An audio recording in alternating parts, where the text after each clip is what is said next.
Assalamualaikum warahmatullahi wabarakatuh.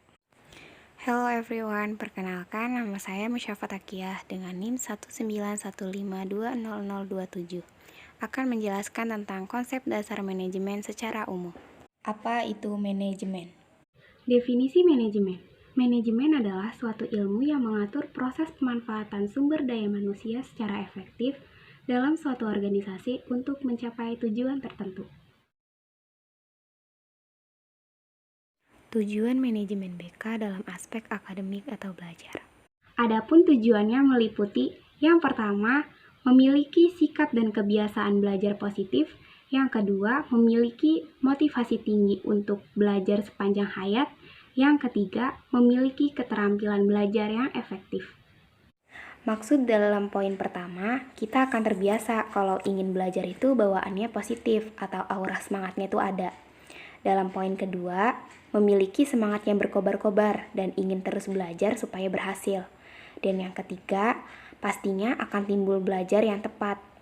Nah, jadi dalam tujuan tersebut, kita yang memiliki rencana dapat mewujudkannya dengan menghasilkan tujuan manajemen itu yang baik. Aspek-aspek manajemen dalam BK. Aspek manajemen dalam bimbingan konseling terdapat 5 aspek. Yang pertama, perencanaan. Yang kedua, pengorganisasian. Yang ketiga, pergerakan. Yang keempat, pengendalian. Dan yang kelima, monitoring dan evaluasi. Aspek manajemen BK. Dalam perencanaan, kita dapat membuat suatu kegiatan untuk mewujudkan tujuan tersebut. Melalui pengorganisasian akan lebih mudah terbantu oleh semua orang.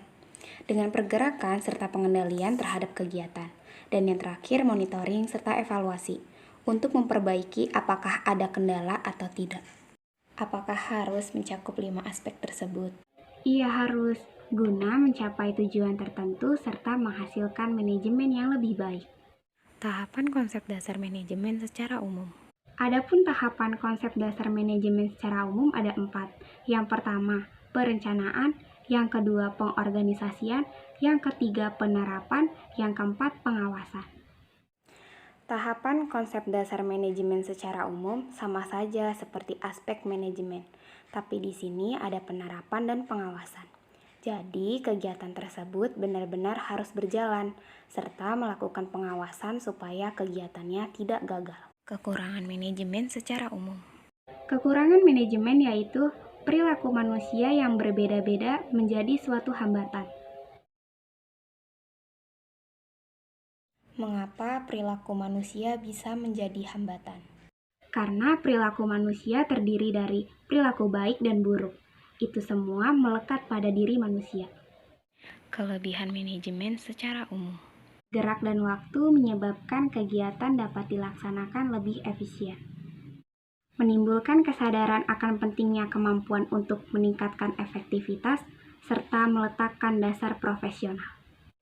Nah, jadi dalam kelebihan manajemen, gerak serta waktu itu kan dapat dilaksanakan lebih tepat atau lebih efisien. Maksudnya tuh apa sih gerak serta waktu itu?